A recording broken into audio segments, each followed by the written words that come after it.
Hi, you guys. So, have you ever noticed that your shoulders are like slowly becoming earrings? Like you catch yourself gripping through your neck, bracing through your upper back.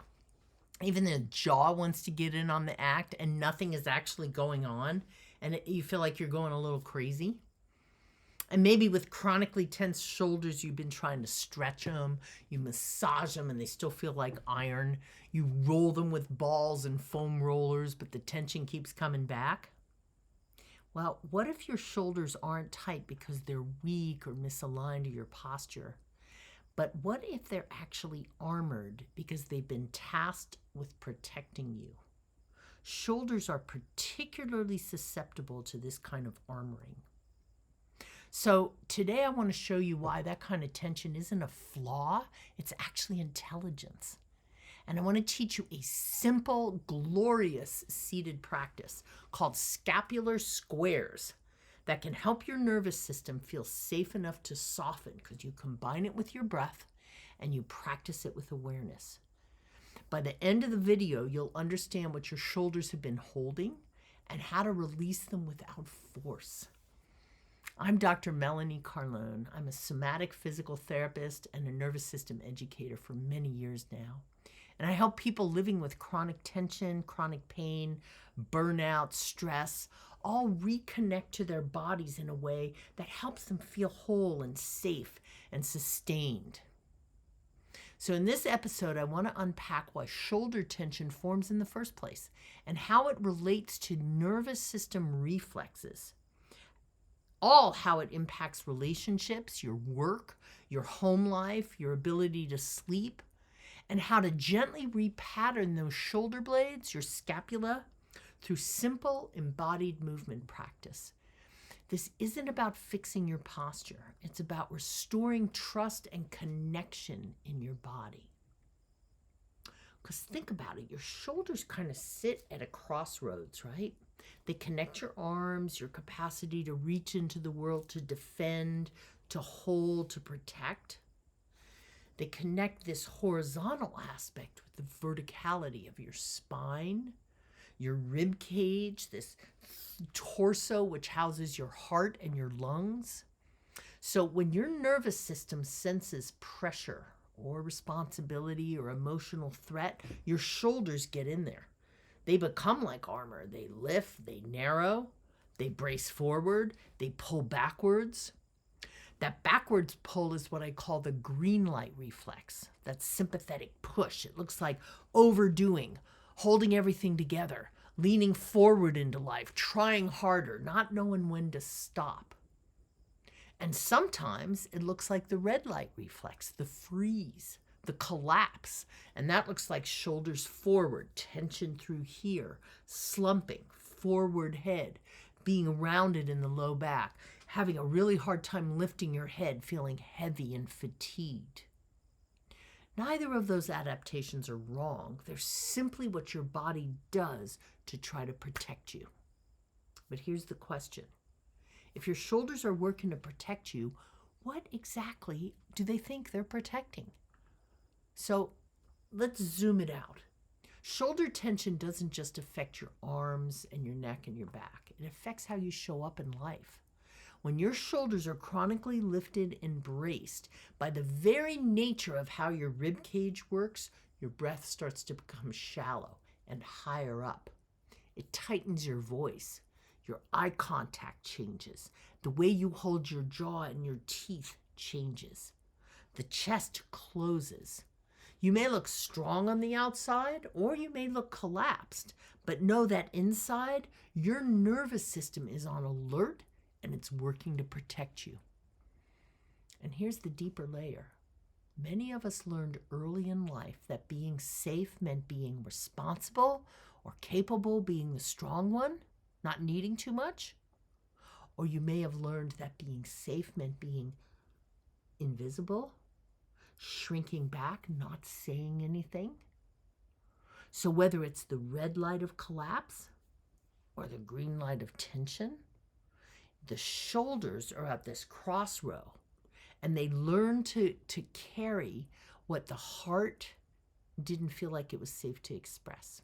And that's where the worldview comes in, because it's not just you, it's like the whole world right now is in a place where we're dominant and striving, and our response to that dictates who we are. Tension is like the normal. Striving replaces resting. Holding, tensing replaces receiving. In a kinship worldview, one rooted in interconnection and a sense of safety, you don't carry everything alone.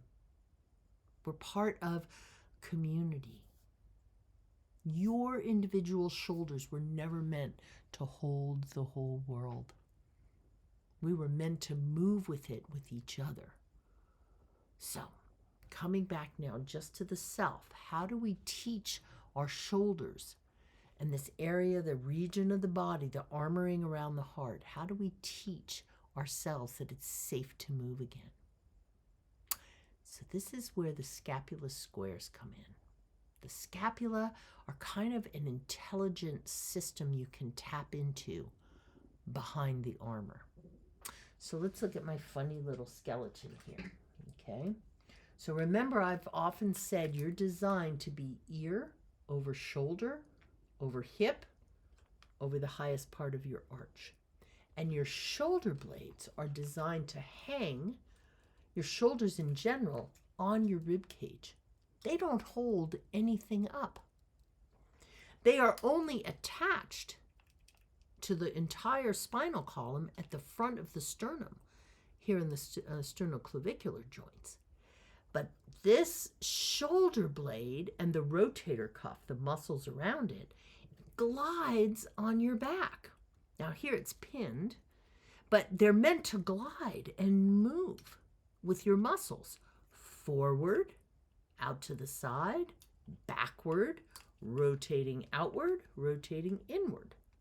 All of that is accomplished with the musculature that moves the scapula and the clavicles on your rib cage.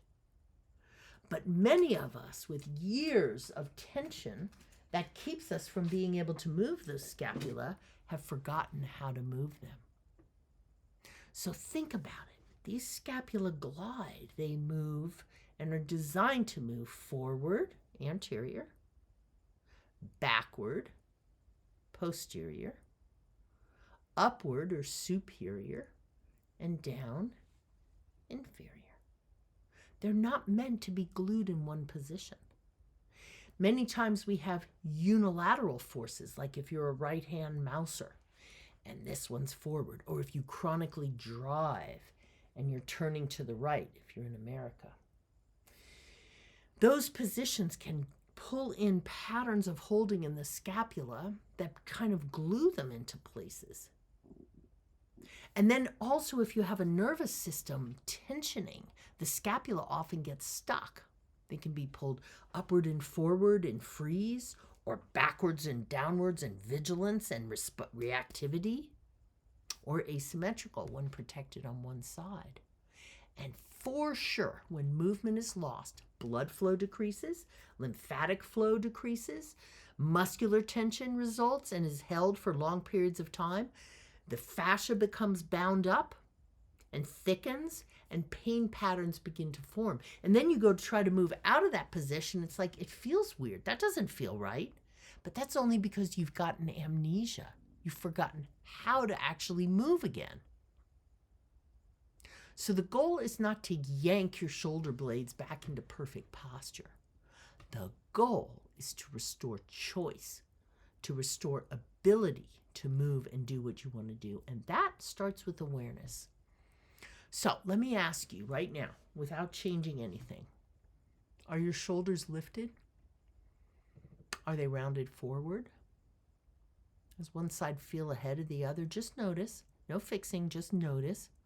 Where's your breath? Can you breathe deeply? Do they feel like your breath kind of gets stuck in the shoulder blade area? Because awareness itself is kind of an intervention you can do. So just notice, be compassionate, and we'll build it from there. So you can stay seated for these scapular squares. Let your feet rest flat on the floor. Feel your foundation under you. And let your spine be upright, not rigid. You can have support at the low back, which is always good. So your ears over your shoulder, over your hip. But let your back be away from the chair, okay? And take a slow breath into the low back ribs. And as you exhale, let yourself drop slightly in your seat. Just kind of settle down. Good. All right, now bring your awareness to the shoulder blades. Not the tops, but the flat bones behind you, okay? The two scapula. And I want you first to move in a posterior direction. So gently draw your shoulder blades towards each other, kind of pulling your shoulder blades, squeezing behind you. Not hard, just a little bit. Glide them back and pause. And notice any tension. Like I'm very right-handed and I rotate left. I can feel tension in here. Just notice. Breathe and then release, but release very slowly. That release tells chronic patterns, I'm in charge. I'm here, I'm paying attention. So when you're doing somatic work, always do it slowly, slower than you think. All right, we went posterior. Now let's go anterior. So gently let your shoulder blades glide forward and feel the glide. They're moving around the rib cage and towards the front. Let your upper back round slightly and just pause and notice. How easy was that to do? Are both sides even? What happens to your breath? And then very slowly release back consciously to neutral. And see if each one moves evenly. Again, without trying to fix, just notice. And now we're going to go superior, up. Okay? So slowly let your shoulder blades glide straight up like a shrug. Doesn't have to be huge, but just feel it and notice. Does one get to your ear before the other? Does this feel too familiar, like earrings? Just notice, pause, breathe. Notice your jaw. Feel your breath. And then very slowly let them drop. You probably already notice in the action of slow release that something lets go more effectively than stretching. All right, now let's do the inferior. So gently draw the shoulder blades down. Don't force them. Just let them go down. Let it lengthen between your ear and the tip of the shoulder. And just pause. Breathing and then very slowly relax. Beautiful. Okay, so back to front, up and down. Now we're going to connect them in a square. So I'm going to have us go backwards very slowly. And then like tracing the edges of a box. If you could have pencils on the sides here. You're going to be making like a box. So you go back and then up. And then forward. Keep them up and go forward. Let the movement be small. No pain. And let it go down. Stay curious. And then let it go back again. You don't have to do this with your hands. Okay? And just notice where it feels sticky or easy. Okay? Now we're going to reverse the direction. Let's go forward and down. Slow and unhurried, pull them backwards. It's not an exercise. It's like a conversation. Glide up and back to your neck. Your nervous system's learning that movement is safe, that your shoulders can glide without bracing. Take a slow, deep breath and let everything settle. And just notice what's changed, where your awareness lies. If you're noticing even a small shift, like kind of warmth or breath is easier, or even emotion arising, I'd love to hear what you felt. Drop it in the comments. And if this kind of nervous system aware movement resonates, make sure you subscribed. I love doing this. Know that when you bring awareness into the upper chest here and your scapula begin to regain mobility, that chronically held locking armoring of the shoulders begins to have an option. Breath expands into the ribs. Your vagus nerve, that incredibly important regulatory nerve of your nervous system, is getting safety signals. Your fascia rehydrates, all that stickiness starts to move again, and posture organizes itself without force, without trying to hold yourself. And even more importantly, you will feel less defended, not just in your body, but in conversations, in conflict, in intimacy. Your shoulders no longer have to be the guardian of your heart. And sometimes as this armor softens, emotions will arise. And that's not only normal, it's desired. So if something surfaces, try this. First of all, let it amplify. And then get out your pen and paper. Set your timer for 10 minutes. Better yet, 20. And just write. Don't stop. Don't take your pen off the paper. Be uncensored. Let every fear, resentment, exhaustion that comes up, just let it speak. Don't reread it. Go right through. Let it all come out. And then you know what? At the end, tear it up. Don't go back over it. Just let it come out. Let your body know it's safe to do it. And let it discharge. Because the body will help metabolize what you allow your mind to unsuppress, what you allow your mind to come up. And here's the deeper truth. When your shoulders move freely and you have more agency and you feel more agency, you don't have to over control, you're going to notice that things start to move. And emotion is a very important part of that. So regulation of the nervous system comes before renovation or having a new posture and movement. Safety comes before strength. So if your shoulders, this important crossroads, has been tight for years, you are not broken. You have been protective of yourself, of your heart, of your breath, of your back. And your nervous system chose bracing because it believed it was necessary. So even if it's not needed now, at the time it happened, your nervous system knew that it needed to do that. It was brilliant. But now you're teaching it something new. And not through force, through compassion, through compassionate listening. Because your shoulders were never meant to be armor. They're meant to be wings. They're meant to give you mobility, opportunity. So go ahead and try those scapular squares once a day. Do it for a week. Slowly, seated, go both directions 2 or 3 times. You don't have to overdo, but go slowly. And use your breath as if the breath were filling the motion. And just notice what changes. Is it your conversations, your driving, your irritability level? Thanks for hanging around and doing this kind of important work. When you do this kind of work, it doesn't just affect you. It affects all the people around you. It affects the resonant energy in your relationships and in the room. You don't need to fight tension. You need to give that tension an opportunity to feel safe enough to soften. Soften before you strive. Thank you guys for showing up. Make sure to subscribe, and I'll see you later next time. Take care.